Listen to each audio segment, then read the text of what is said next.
Bismillahirrahmanirrahim. Assalamualaikum warahmatullahi wabarakatuh. Perkenalkan, nama saya Salma Firdausya, NIM 3040 Saya berasal dari Prodi Manajemen Fakultas Ekonomi Unisula Semarang.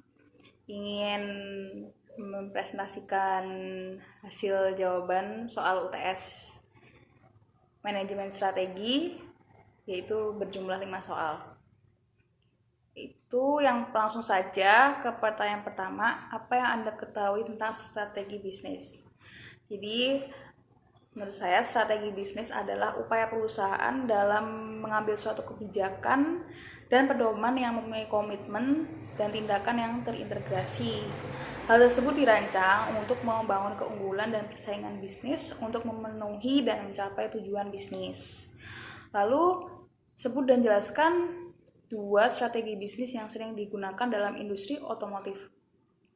Menurut saya, yang pertama ada strategi promosi, yaitu kegiatan perusahaan untuk mendorong penjualan dengan mengarahkan komunikasi-komunikasi yang meyakinkan kepada para pembeli lewat media iklan, personal selling, atau pemasaran secara langsung.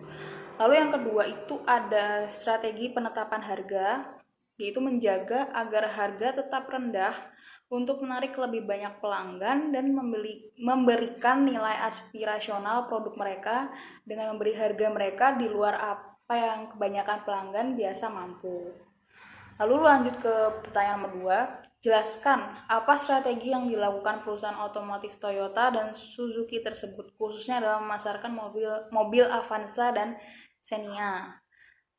Di sini kalau menurut jawaban saya itu yang nomor 2, strategi yang saat ini digunakan oleh perusahaan Toyota dalam memasarkan Avanza yaitu strategi digital marketing, terutama di pandemi seperti ini. Strategi digital marketing itu hampir semua perusahaan itu menerapkan strategi tersebut.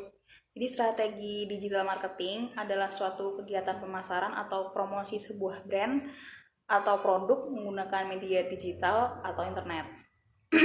Terlebih untuk Toyota sendiri ini menerapkan strategi di digital marketing dengan cara memberikan servis melalui mobile service atau pick up service. Melalui mobile service, Toyota memiliki layanan baru bernama Halobank. Jadi layanan Halobank ini terintegrasi dengan aplikasi M-Toyota untuk menghubungkan petugas bengkel dengan pemilik mobil Toyota untuk melakukan konsultasi secara online. Lalu pelanggan dapat memilih media konsultasi baik berbasis pesan teks atau telepon maupun video call. Lalu jenis konsultasi yang dilayani itu bisa meliputi keluhan tentang mobil, informasi biaya servis, atau informasi tentang ketersediaan suku cadang atau servis berkala sesuai kebutuhan pelanggan sendiri. Lalu untuk Xenia menerapkan strategi meningkatkan layanan pelanggan dengan cara memberikan program-program menarik yang menguntungkan bagi konsumen. Itu contohnya ada seperti paket kredit yang akan dilakukan Daihatsu untuk tetap menjaga performa Xenia dengan dikeluarkannya paket-paket kredit yang dirasa paling pas untuk konsumen di segmen tersebut. Mengingat bahwa lebih dari 75% yang pembelinya itu membeli secara kredit.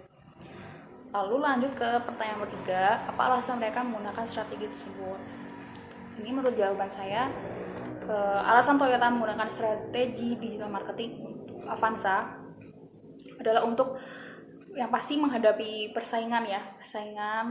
Sementara itu mengenai teknologi masa depan di mana Toyota memperkenalkan teknologi baru untuk mengikuti perkembangan zaman. Hal itu sesuai dengan arahan dari prinsipal di Jepang untuk membuat Toyota semakin canggih dalam mengikuti perkembangan zaman. Sementara untuk Xenia, alasan Xenia menggunakan strategi meningkatkan layanan pelanggan untuk meningkatkan penjualan dan mencegah penurunan pasar. Jadi sehingga performa Xenia itu tetap bisa terjaga. Lalu nomor 4, pertanyaannya, sejauh mana strategi tersebut efektif diterapkan di pasar Indonesia. Jadi menurut jawaban saya, di era serba digital seperti saat ini, tren masyarakat yang berkembang ada ingin semua hal serba mudah dan cepat, sehingga banyak perusahaan mengikuti kebutuhan pelanggannya dengan membuka channel digital, baik website, aplikasi, maupun sosial media. Di era digital ini, strategi digital marketing yang tepat dibutuhkan untuk menjangkau audiens yang luas seperti target pasar yang menyebar di wilayah Indonesia sendiri.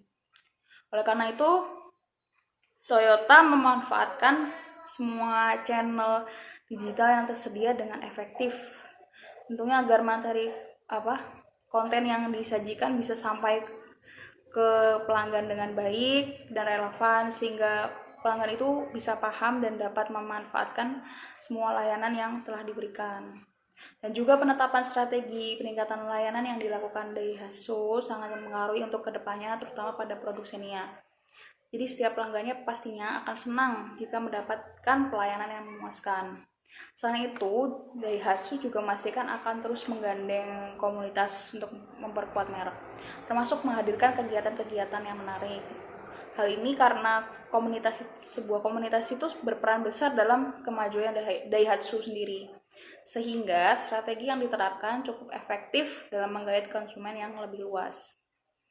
Lalu yang terakhir yaitu berikan ulasan tentang kendaraan sejenis yang merupakan pesaing dekat Xenia dan Avanza, dan strategi apa yang dilakukan dalam bersaing merebut pangsa pasar mobil keluarga di Indonesia.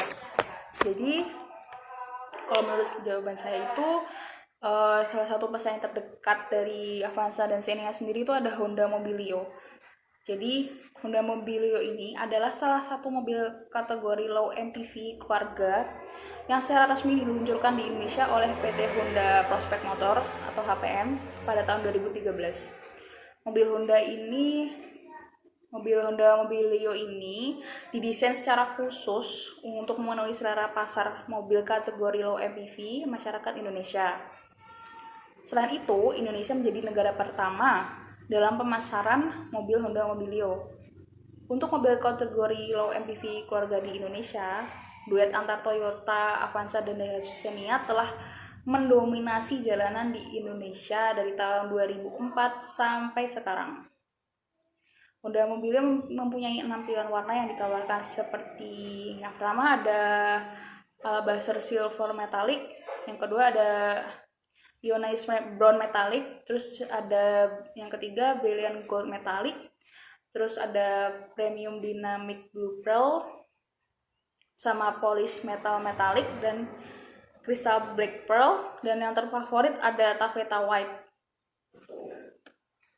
Saat ini ada 4 jenis atau varian dari mobil Honda Mobilio terbaru, yaitu ada Mobilio tipe S atau T, Mobilio tipe E M atau T, Mobilio tipe E CVT, dan Mobilio tipe E CVT Prestige. Lalu untuk strateginya yang dilakukan oleh Honda Mobilio sendiri itu dalam memasarkan produknya, yaitu menggunakan strategi penetapan harga, yaitu menjaga agar harganya itu tetap rendah untuk menarik lebih banyak pelanggan. Jika perusahaan berencana untuk menjaga harga tetap rendah, mereka perlu menjual volume produk yang jauh lebih tinggi, karena margin keuntungan biasanya sangat rendah. Harga Honda Mobilio terbaru ini mungkin bisa dibilang cukup rendah dibandingkan model lain di kelasnya.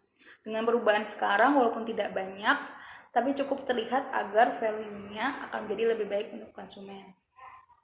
Sekian video dari saya, semoga bermanfaat. Terima kasih. Wassalamualaikum warahmatullahi wabarakatuh.